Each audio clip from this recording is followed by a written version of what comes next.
سيئات أعمالنا من يهده الله فلا مضل له ومن يضلل فلا هادي له وأشهد أن لا إله إلا الله وحده لا شريك له وأشهد أن محمدًا عبده ورسوله أرسله بالحق بشيرًا ونذيرًا أما بعد فإن أحسن الحديث كتاب الله وخير الهدي هدي محمد صلى الله عليه وسلم وشر الأمور محدثاتها وكل محدثة بدعة وكل بدعة ضلالة وكل ضلالة في النار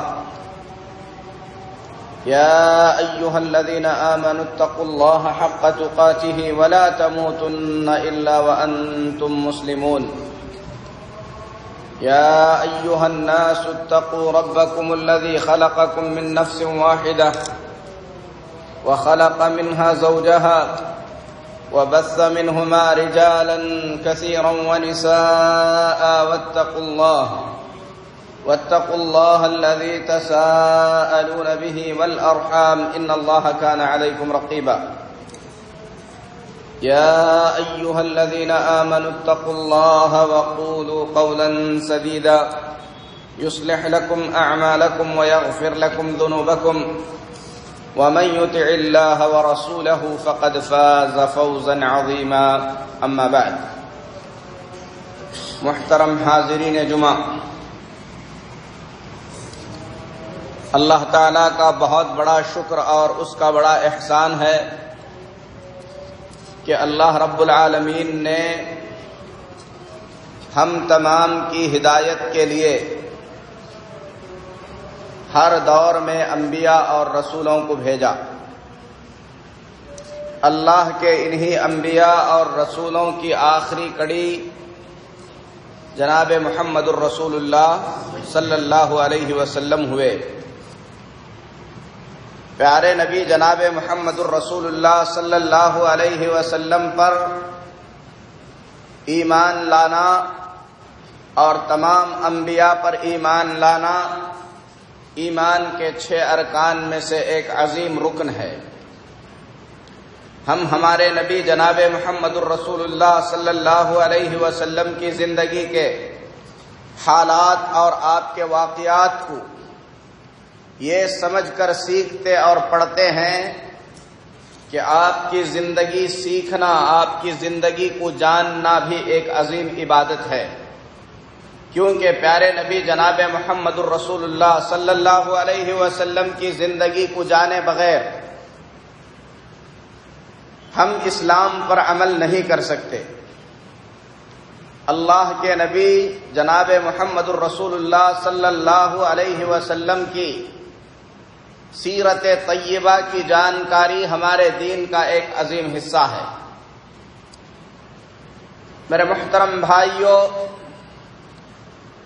رسول اکرم صلی اللہ علیہ وسلم کی پیدائش سے لے کر نبوت کے آغاز تک کے واقعات مختصر طور پر آپ لوگوں کے سامنے بیان کیے جا چکے کہ مکہ مکرمہ میں اللہ کے نبی جناب محمد الرسول اللہ صلی اللہ علیہ وسلم عام الفیل کو ربیع الاول کے مہینے میں پیر کے دن پیدا ہوئے۔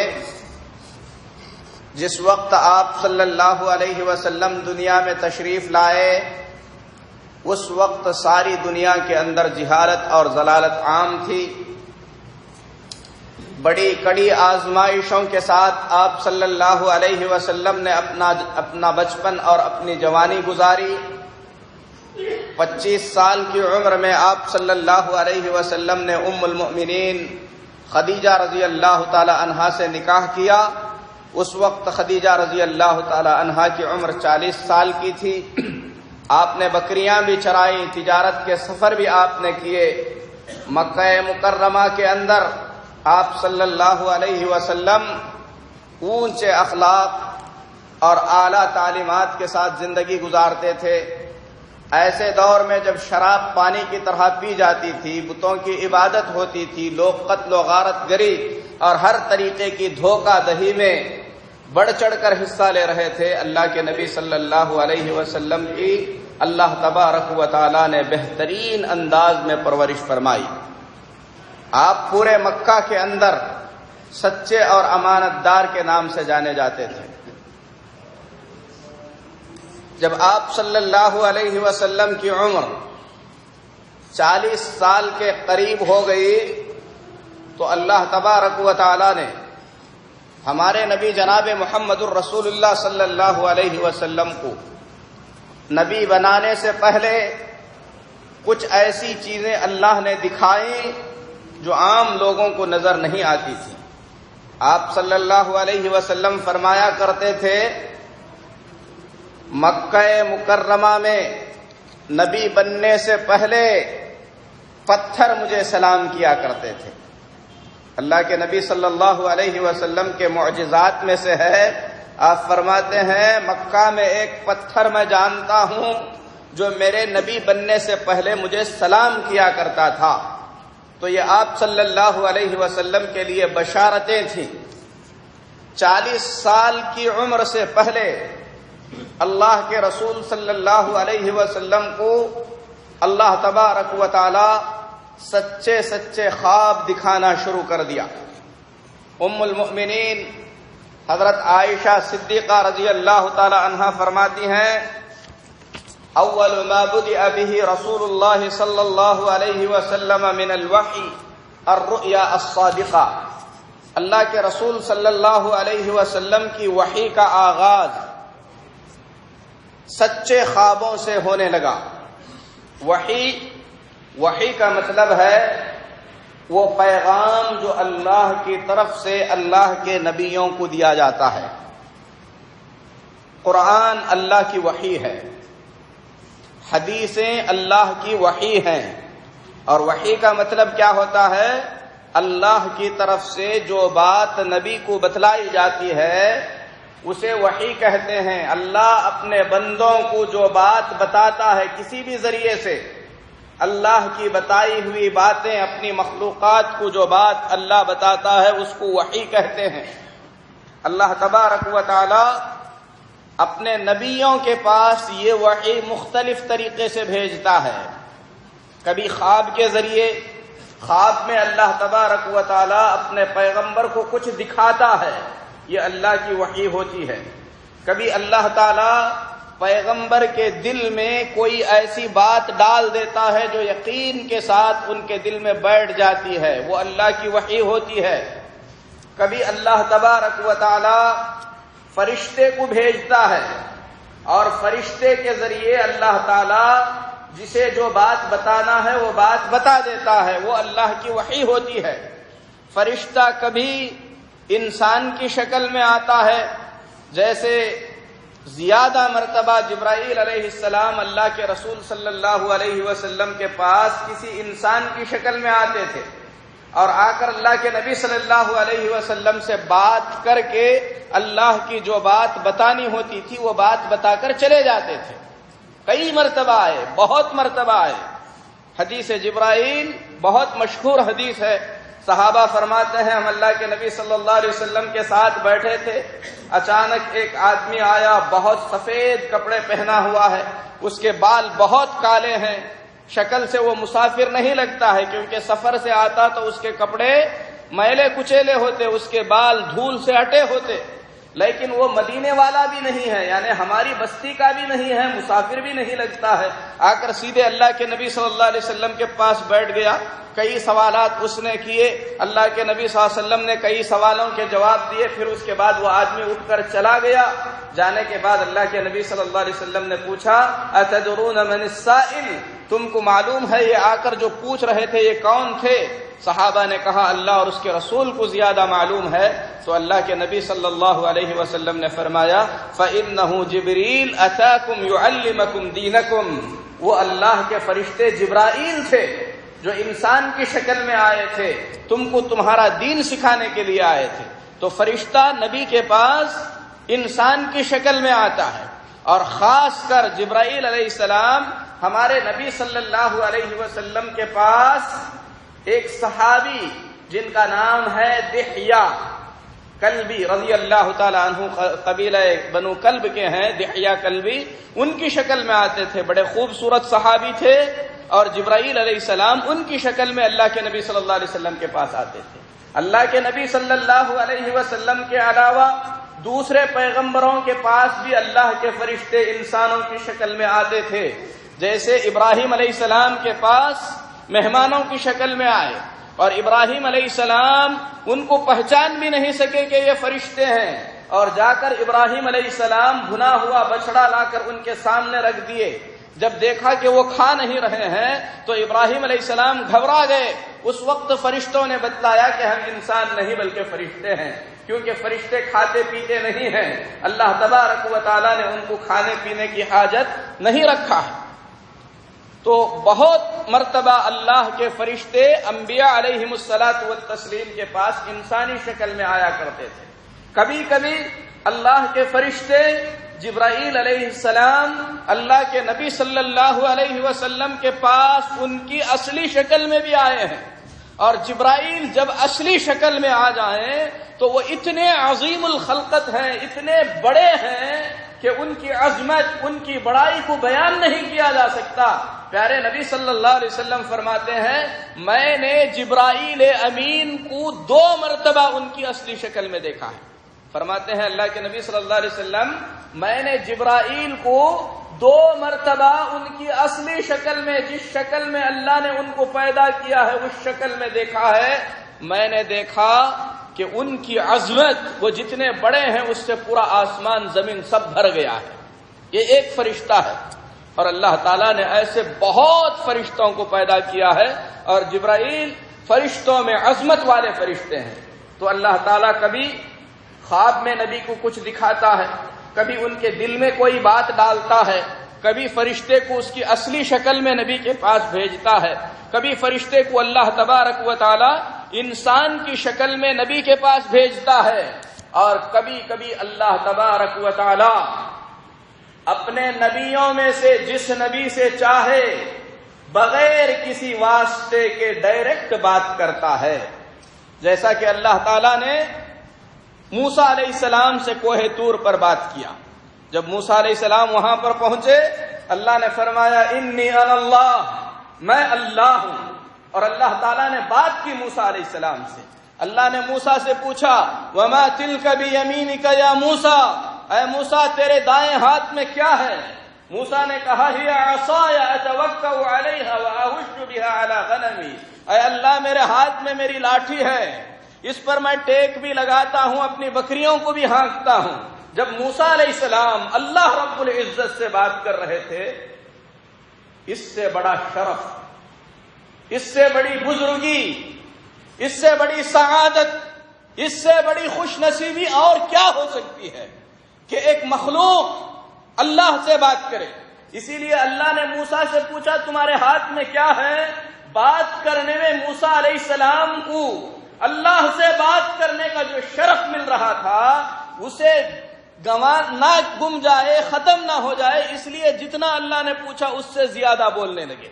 اللہ نے پوچھا ہاتھ میں کیا ہے، کہہ دیتے لاٹھی ہے تو کافی تھا، لیکن موسیٰ علیہ السلام نے کہا لاٹھی ہے، میں اس پر ٹیک لگاتا ہوں، اس سے اپنی بکریوں کے لیے پتے بھی جھاڑتا ہوں تاکہ اللہ سے زیادہ بات کر سکے۔ تو اللہ اپنے پیغمبروں میں سے جس سے چاہا اللہ نے ڈائریکٹ بات کیا، اپنی بات اللہ نے انہیں سنائی۔ موسیٰ علیہ السلام نے اللہ کی باتیں سنی، اللہ کی بات کا موسیٰ علیہ السلام نے جواب دیا۔ اسی طریقے سے اللہ رب العزت نے ہمارے نبی جناب محمد الرسول اللہ صلی اللہ علیہ وسلم سے ڈائریکٹ بات کیا معراج میں۔ جب اللہ کے نبی صلی اللہ علیہ وسلم کو اللہ تعالیٰ نے معراج پر بلایا، وہاں پر اللہ نے بات کیا۔ تو وحی کئی طریقے سے آتی ہے۔ اللہ تعالیٰ اپنے پیغمبروں میں سے کسی پیغمبر سے اپنی بات سنا کر بات کرتا ہے، کبھی کسی فرشتے کو بھیجتا ہے، کسی فرشتے کو اللہ انسان کی شکل میں بھیجتا ہے، فرشتے کی شکل میں بھیجتا ہے، کبھی اللہ تبارک و تعالی خواب کے ذریعے نبی کو کوئی بات بتا دیتا ہے، کبھی اللہ نبی کے دل میں کوئی بات ڈال دیتا ہے جو اللہ کی طرف سے ان کے دل میں اتر جاتی ہے۔ اور اللہ کے نبی صلی اللہ علیہ وسلم کے پاس قرآن مجید جو اترا 30 پارے قرآن کے، یہ پورا قرآن شریف اللہ کے نبی صلی اللہ علیہ وسلم کے پاس بیداری کے عالم میں، خواب میں نہیں تھے آپ، نیند میں نہیں تھے، بیداری کی عالم میں یہ پورا قرآن اللہ نے جبرائیل علیہ السلام کے ذریعے تھوڑا تھوڑا کر کے اتارا ہے۔ جبرائیل علیہ السلام آتے تھے، اللہ کے نبی صلی اللہ علیہ وسلم کو قرآن سناتے تھے اور یاد دلاتے تھے، یاد ہونے کے بعد جبرائیل امین علیہ السلام چلے جاتے تھے۔ لیکن آپ کی نبوت کا آغاز، نبوت کی ابتدا سچے خوابوں سے ہوئی ہے۔ اما عائشہ فرماتی ہیں اللہ کے نبی صلی اللہ علیہ وسلم کو خواب نظر آنے لگے، فَكَانَ لَا يَرَى رُؤْيَا إِلَّا جَاءَتْ مِثْلَ فَلَقِ الصُّبْحِ۔ اللہ کے نبی صلی اللہ علیہ وسلم رات میں جو کچھ دیکھتے تھے صبح میں بالکل ویسا ہی ظاہر ہو جاتا تھا۔ جو دن میں ہونے والا ہے وہ اللہ کے نبی صلی اللہ علیہ وسلم کو رات میں دکھا دیتا تھا۔ تو خواب انبیاء کے جتنے بھی ہوتے ہیں وہ سب کی سب وحی ہوتے ہیں۔ اسی لیے ابراہیم علیہ السلام نے اپنے بیٹے کو ذبح کرنے کا حکم اللہ تبارک و تعالی سے خواب میں پایا تھا۔ قرآن میں اللہ فرماتا ہے ابراہیم علیہ السلام نے کہا انی ارا فی المنام انی اذبحک فانظر ماذا ترى۔ ابراہیم علیہ السلام نے اپنے بیٹے سے کہا بیٹے میں خواب میں یہ دیکھ رہا ہوں کہ تجھے ذبح کر رہا ہوں، تیرا کیا خیال ہے؟ بیٹے نے کہا یا ابت افعل ما تؤمر، اے ابا جان اللہ نے جو حکم آپ کو دیا ہے، حکم کہاں ملا؟ خواب میں ملا۔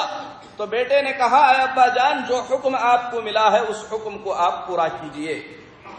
یوسف علیہ السلام نے خواب دیکھا، اللہ کے نبی صلی اللہ علیہ وسلم نے کئی خواب دیکھے جو اللہ تعالیٰ نے اللہ کے نبی صلی اللہ علیہ وسلم کو دکھایا اور وہ خواب سچے ہو گئے۔ تو انبیاء علیہم الصلاۃ والتسلیم کے جو خواب ہوتے ہیں وہ خواب سچے ہوتے ہیں۔ عام انسانوں کے جو خواب ہوتے ہیں، نبیوں کے علاوہ دوسرے لوگوں کے جو خواب ہوتے ہیں، پیارے نبی صلی اللہ علیہ وسلم فرماتے ہیں وہ خواب 3 طریقے کے ہو سکتے ہیں۔ وہ خواب 3 طریقے کے ہو سکتے ہیں۔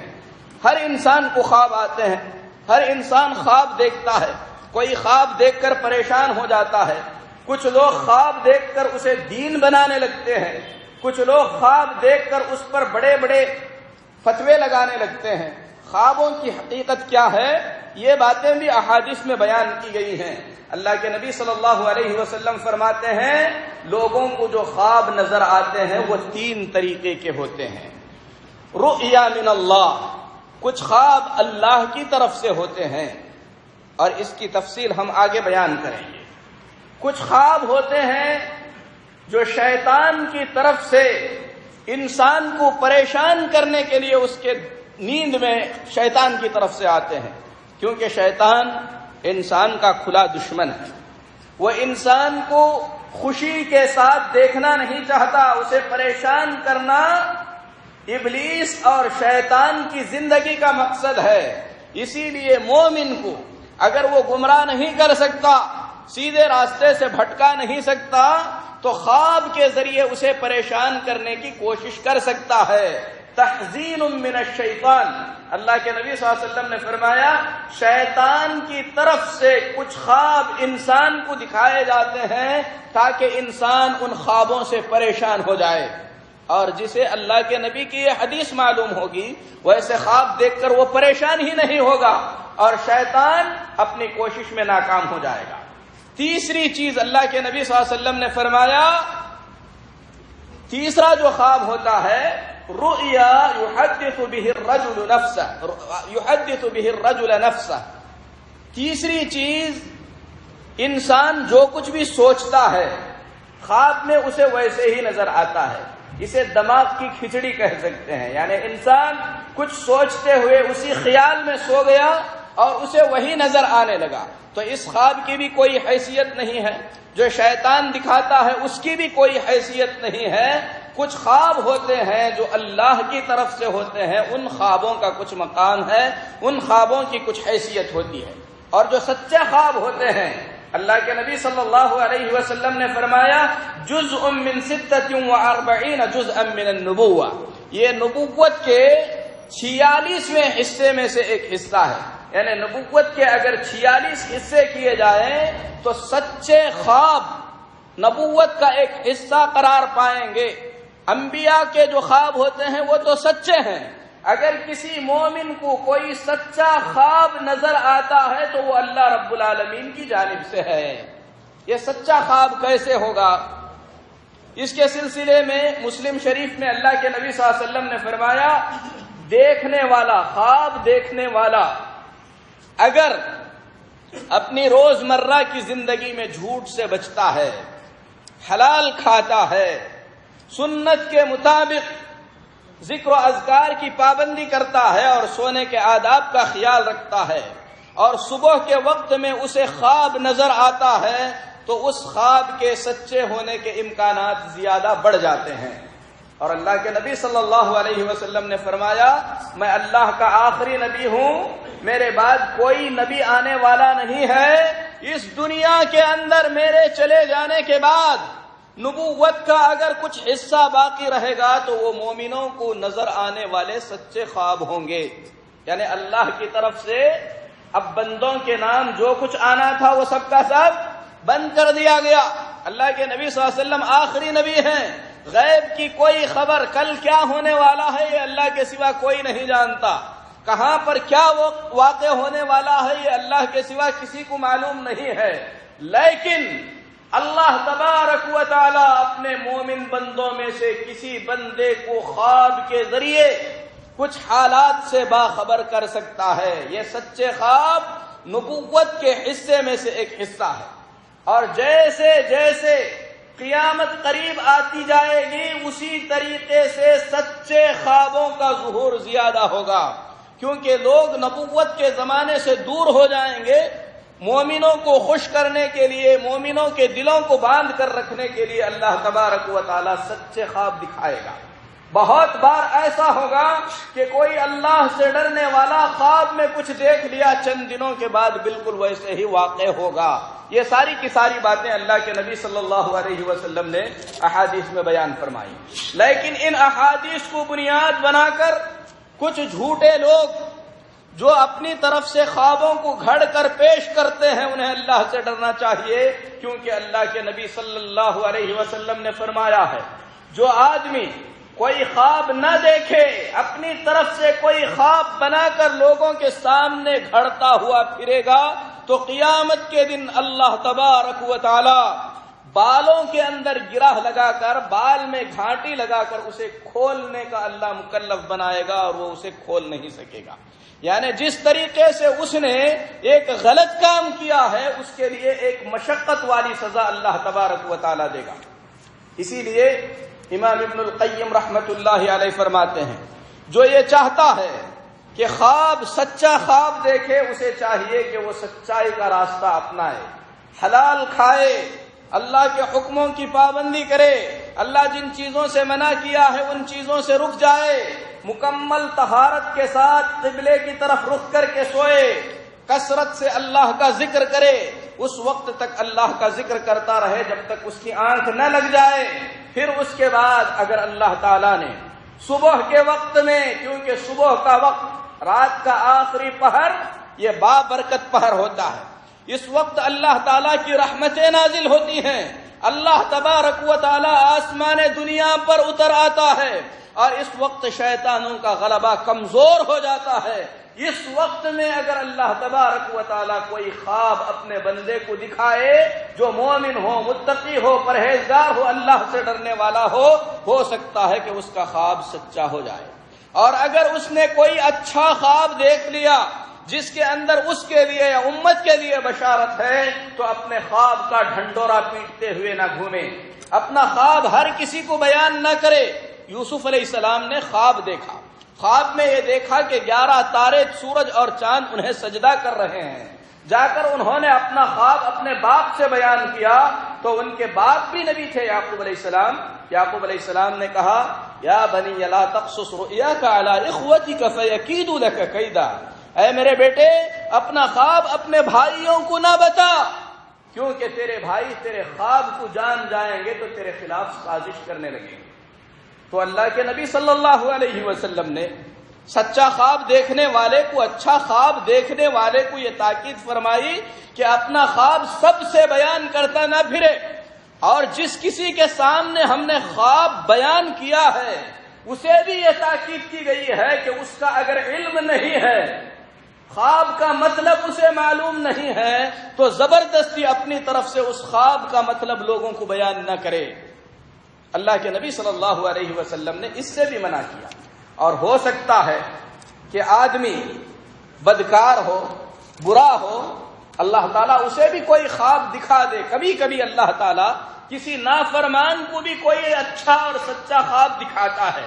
فرعون نے خواب میں دیکھا کہ بنی اسرائیل کے ایک بچے سے اس کی بادشاہت کو خطرہ ہے، اس کا خواب سچا بھی ہوا۔ موسیٰ علیہ السلام پیدا بھی ہوئے اور موسیٰ علیہ السلام کے ہاتھوں اس کا تخت ختم بھی ہوا۔ اللہ تبارک و تعالیٰ نے مصر کا بادشاہ جو مسلمان نہیں تھا، اسے خواب میں اللہ نے دکھایا کہ 7 دبلی پتلی گائیاں 7 موٹی تازی گائیوں کو کھا رہی ہیں۔ اللہ نے اسے خواب میں دکھایا کہ 7 خشک اور سوکھے ہوئے بھٹے ہیں اور 7 تر و تازہ بھٹے ہیں۔ یوسف علیہ السلام سے اس نے خواب کے بارے میں پوچھا۔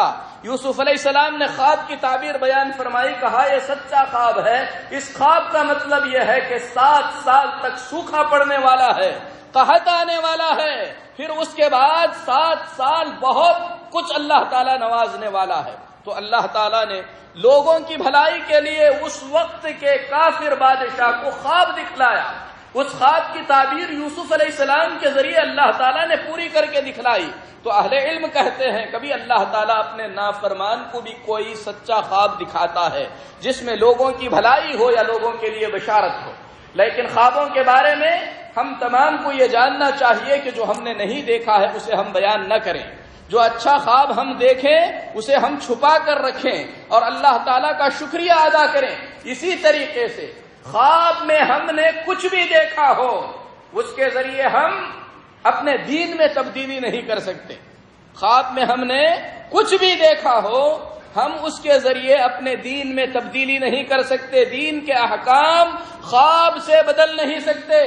امام نووی رحمت اللہ علیہ بہت بڑے محدث اور امام ہیں، فرماتے ہیں اگر کسی آدمی نے شعبان کی 30 تاریخ کو خواب میں دیکھا، خواب میں اللہ کے رسول آئے ہیں اور اللہ کے رسول اس سے یہ کہہ رہے ہیں کہ شعبان کے آج 29 دن مکمل ہو گئے، کل شعبان کا 29واں دن نہیں رمضان کا ایک پہلا روزہ رہے گا، تو اس کی بات نہیں مانی جائے گی۔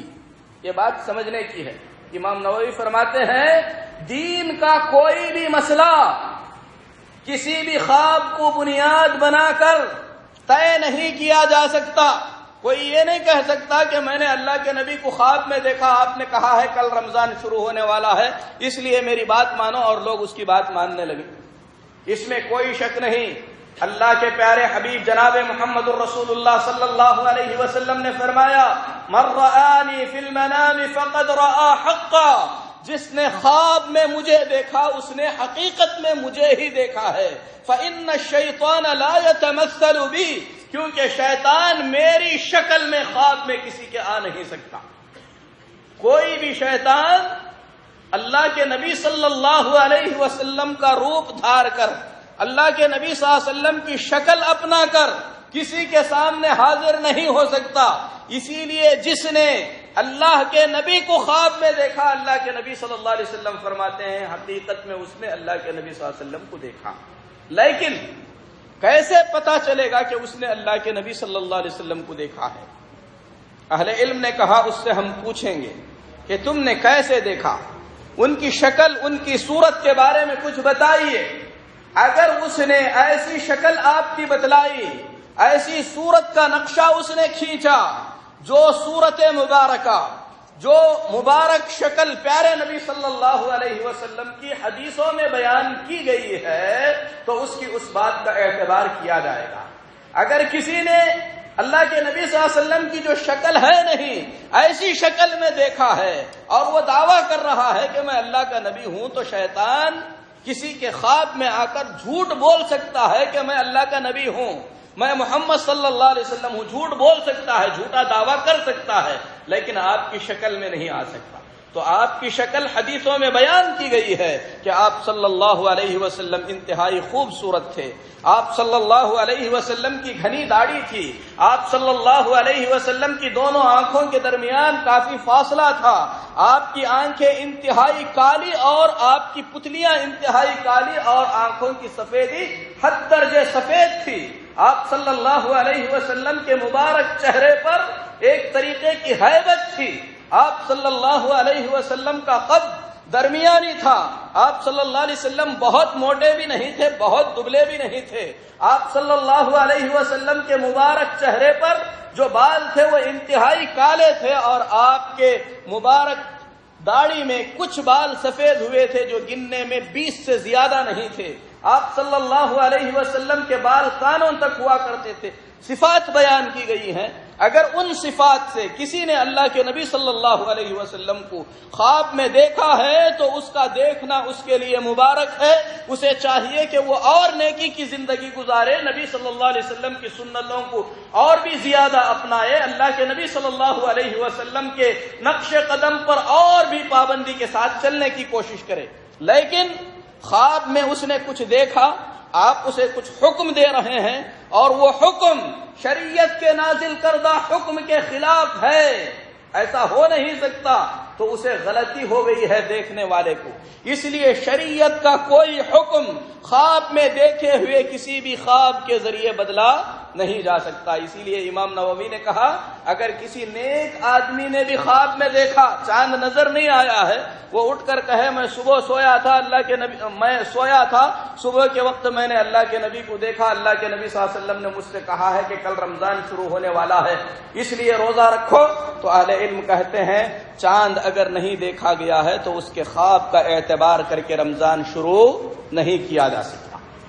تو اللہ کے نبی صلی اللہ علیہ وسلم کی وحی کا آغاز خوابوں سے ہوا، خوابوں کے سلسلے میں جو تفصیل آئی اسے بتانا ضروری تھا۔ خواب 3 طریقے کے ہوتے ہیں، نبی کو جس نے خواب میں دیکھا حقیقت میں اس نے خواب میں دیکھا ہے، اور خوابوں کے ذریعے شریعت کے احکامات نہیں بدلے جا سکتے۔ پھر اس کے بعد میرے محترم بھائیوں، سچے خواب اللہ کے نبی صلی اللہ علیہ وسلم کو ایک عرصے تک آتے رہے۔ اما عائشہ فرماتی ہیں ثم حبب الیہ الخلاء، اللہ کے نبی صلی اللہ علیہ وسلم کو پھر تنہا رہنا، اکیلا رہنا اچھا لگنے لگا، آپ بھیڑ بھاڑ سے دور ہو کر تنہا پسند ہو گئے، اکیلے پن میں رہنا آپ کو بہتر لگنے لگا۔ اسی لیے اللہ کے نبی صلی اللہ علیہ وسلم توشہ تیار کر کے مکہ مکرمہ سے نکل کر غار حرا میں تشریف لے جاتے تھے۔ مکہ ہی میں ایک پہاڑ ہے، تقریباً اس وقت جو مکہ بنا تھا وہاں سے 3 میل کے فاصلے پر، یعنی 4-4.5 کلومیٹر کی دوری پر جبل نور ہے پہاڑ کا نام، اس پہاڑ کے اندر ایک غار ہے۔ اللہ کے نبی صلی اللہ علیہ وسلم نبی بننے سے کچھ مہینے پہلے توشہ لے کر وہاں چلے جاتے تھے، غار میں جا کر تنہا بیٹھ کر اللہ کی عبادت کرتے تھے۔ عبادت کس طریقے کی کرتے تھے اس کی تفصیلات نہیں بتائی گئی ہیں، کیونکہ اس وقت تک نماز کی کیفیت نہیں بتائی گئی تھی، ذکر و اذکار نہیں سکھائے گئے تھے، اللہ کی طرف سے کوئی پیغام آیا ہی نہیں تھا۔ اسی لیے اللہ کے نبی صلی اللہ علیہ وسلم وہاں جا کر اللہ تعالی کی عبادت میں بیٹھ جاتے تھے۔ ابراہیم علیہ السلام کا جو دین مکہ میں چلا آیا تھا اس میں کچھ خوبیاں تھیں، اس میں کچھ اذکار تھے، کعبۃ اللہ کا احترام، اللہ کی عبادت، اللہ کی تعظیم، اللہ کے بارے میں سوچنا، کچھ ایسی چیزیں اللہ کے نبی صلی اللہ علیہ وسلم غار میں جا کر تنہا ساری دنیا سے کٹ کر اللہ کی عبادت میں لگے رہتے تھے۔ فرماتی ہیں اما عائشہ رضی اللہ تعالی عنہا کچھ دن وہاں رہتے، جب کھانے پینے کا سامان ختم ہو جاتا اللہ کے نبی صلی اللہ علیہ وسلم دوبارہ آتے، خدیجہ کے پاس سے پھر سامان تیار کر لیتے، کھانے پینے کا سامان لے کر پھر چلے جاتے، کئی دن تک، 3 دن 4 دن 5 دن جتنے دن آپ وہاں رہ سکتے تھے رہتے، کھانا ختم ہونے کے بعد آتے، کھانا پینا لے کر چلے جاتے، وہیں پر جا کر اللہ تعالیٰ کی عبادت میں بیٹھے رہتے تھے۔ فرماتی ہیں حتی فجأہ الحق وهو فی غار حرا، یہاں تک کہ اچانک اللہ کے نبی صلی اللہ علیہ وسلم کے پاس حق آ گیا اور آپ اس وقت غار حرا میں تھے. اللہ کے نبی صلی اللہ علیہ وسلم کو پہلے ہی سے بتایا نہیں گیا تھا. آپ صلی اللہ علیہ وسلم اس وقت تک جانتے بھی نہیں تھے کہ آپ کو اللہ کا نبی بنایا جانے والا ہے. آپ اللہ کی عبادت میں غار میں بیٹھے ہوئے تھے. اچانک حق آیا. کس طریقے سے آیا؟ اللہ کے فرشتے جبرائیل امین آپ صلی اللہ علیہ وسلم کے پاس آئے. آ کر کہنے لگے اقرا، پڑھیے. اللہ کے نبی صلی اللہ علیہ وسلم نے فرمایا ما انا بقاری، میں پڑھنا نہیں جانتا ہوں، میں پڑھا لکھا نہیں ہوں. اور ہم سب جانتے ہیں اللہ کے نبی صلی اللہ علیہ وسلم کو پڑھنا لکھنا نہیں سکھایا گیا. آپ امی تھے. امی کا مطلب جسے پڑھنے نہیں آتا ہے، جسے لکھنے نہیں آتا ہے. اور کچھ جاہل قسم کے لوگ نعوذ باللہ اللہ کے نبی صلی اللہ علیہ وسلم کو جاہل کہتے ہیں. جاہل اور امی میں بڑا فرق ہے. امی کو صرف پڑھنا لکھنا نہیں آتا لیکن علم بہت زیادہ ہو سکتا ہے. امی کو پڑھنا لکھنا نہیں آتا لیکن اس کے پاس علم، نالج، معلومات بہت زیادہ ہو سکتی ہیں. صرف لکھنا پڑھنا نہیں آتا ہے. اور جاہل وہ ہے جس کے پاس معلومات نہیں ہے، جس کے پاس علم نہیں ہے. کتنے ایسے لوگ ہیں جو اندھے ہیں لیکن عالم ہیں، پورا قرآن حفظ کیے ہیں، ان کو پڑھنے بھی نہیں آتا ہے، ان کو لکھنے بھی نہیں آتا ہے. وہ لکھنا پڑھنا نہیں جانتے ہیں لیکن حدیثوں کا علم آپ کو دیں گے، قرآن کا علم آپ کو دیں گے، طب کا علم آپ کو دیں گے، زراعت کا علم آپ کو دیں گے. تو لکھنا پڑھنا انسان کو ضروری کیوں ہے؟ تاکہ دوسروں کی معلومات سے وہ فائدہ اٹھا سکے. آدمی کیوں پڑھتا ہے؟ تاکہ دوسروں کے خبرات، دوسروں کے جو تجربے ہیں ان تجربوں کو پڑھ سکے. اس لیے آدمی پڑھنا ضروری سمجھتا ہے. لکھتا آدمی کیوں ہے؟ تاکہ جو چیز اس نے یاد رکھنا ہے اسے، وہ چیز وہ نہ بھولے. اگر بھول جائے تو جو لکھا ہوا تھا اسے دیکھ لے. جسے بھولنے کا ڈر نہیں، جس سے کسی اور سے سیکھنا ہی نہیں، اسے لکھنے پڑھنے کی ضرورت کیا ہے؟ اور اللہ تعالیٰ نے ہمارے نبی جناب محمد الرسول اللہ صلی اللہ علیہ وسلم کو امی بنایا. یہ آپ صلی اللہ علیہ وسلم کے لیے فخر کی بات ہے، کیونکہ اللہ یہ نہیں چاہتا تھا کہ کوئی نبی کا استاد بن جائے. کون نبی کو لکھنا سکھائے؟ کون نبی کو پڑھنا سکھائے؟ نبی کس کے شاگرد بنے؟ نبی کسی کے شاگرد بنے یہ اللہ کو گوارا نہیں تھا. اسی لیے اللہ تبارک و تعالیٰ نے ہمارے نبی جناب محمد الرسول اللہ صلی اللہ علیہ وسلم کو پڑھنے اور لکھنے کی تعلیم کی ضرورت ہی نہیں سمجھا. بغیر پڑھے بغیر لکھے اللہ آپ کو اتنا علم نوازنے والا تھا جو علم ساری دنیا کے لیے بھی اگر آپ بانٹے تو ساری دنیا والے اس علم سے فائدہ اٹھا سکتے تھے. اسی لیے اللہ کے نبی صلی اللہ علیہ وسلم کے پاس جب فرشتے آئے کہا پڑھیے، آپ نے فرمایا مجھے پڑھنا نہیں آتا. فرشتے نے آپ صلی اللہ علیہ وسلم کو اپنے سینے سے لگایا، چھوڑ دیا، کہا پڑھیے. ایسا فرشتے نے کیوں کیا؟ اہل علم کہتے ہیں کیونکہ اللہ کے نبی صلی اللہ علیہ وسلم نے جب جبرائیل امین کو دیکھا تو آپ صلی اللہ علیہ وسلم گھبرا گئے. آپ صلی اللہ علیہ وسلم کا دل دھڑکنے لگا اور فرشتے نے آپ کو اپنے سینے سے لگا کر اس لیے دبایا تاکہ جو ڈر ہے وہ ڈر ختم ہو جائے. اگر ہم کسی چیز سے ڈرتے ہیں وہ چیز ہم پہ پڑ جائے، ہم اس پہ پڑ جائیں، ہم اسے چھو لیں تو ہمارا ڈر ختم ہو جاتا ہے. بالکل اسی طریقے سے جبریل سے جب اللہ کے نبی گھبرانے لگے، انہوں نے پکڑ کر سینے سے لگا کر چھوڑا، کہا پڑھیے. اللہ کے نبی صلی اللہ علیہ وسلم نے فرمایا ما انا بقارئ، مجھے پڑھنا نہیں آتا. فرشتے نے تیسری مرتبہ زور سے دبا کر چھوڑا، کہا اقرأ باسم ربک الذی خلق، پڑھیے اس اللہ کے نام سے جس اللہ نے آپ کو پیدا کیا ہے. 5 آیتیں اتری. اقرأ باسم ربک الذی خلق، خلق الانسان من علق، انسان کو جس نے خون کے لوتھڑے سے پیدا کیا. اقرأ وربک الاکرم، پڑھیے آپ کا رب بہت کریم ہے. الذی علم بالقلم، جس نے قلم سے سکھایا. علم الانسان ما لم يعلم، انسان کو وہ ساری باتیں اس نے سکھائی جو انسان جانتا نہیں تھا. یہ 5 آیتیں اتری، اللہ کے نبی صلی اللہ علیہ وسلم کپ کپاتا سینہ لے کر بہت ہی زیادہ پریشانی کے عالم میں گھر میں داخل ہوئے اماں خدیجہ کے پاس، آ کر کہنے لگے زملونی زملونی، میں بہت ڈرا ہوا ہوں، مجھے چادر اڑا دو۔ اماں خدیجہ رضی اللہ تعالی عنہا پیارے نبی صلی اللہ علیہ وسلم کی جو حالت تھی، اس حالت کو دیکھ کر سمجھدار تھیں، تجربے کار تھیں، عمر دراز تھیں، اللہ کے نبی صلی اللہ علیہ وسلم کے ساتھ تقریباً 15 سال گزار چکی تھیں، بہتر یہی سمجھا کہ اس وقت آپ کو تسلی سے رہنے دیا جائے۔ اماں خدیجہ نے اللہ کے نبی صلی اللہ علیہ وسلم سے کیا ہوا، کس طریقے سے ہوا، آپ کیوں جاتے ہیں، عام طور پر جو عورتیں پوچھتی ہیں ایسی کوئی بات انہوں نے نہیں پوچھی۔ اس میں عورتوں کے لیے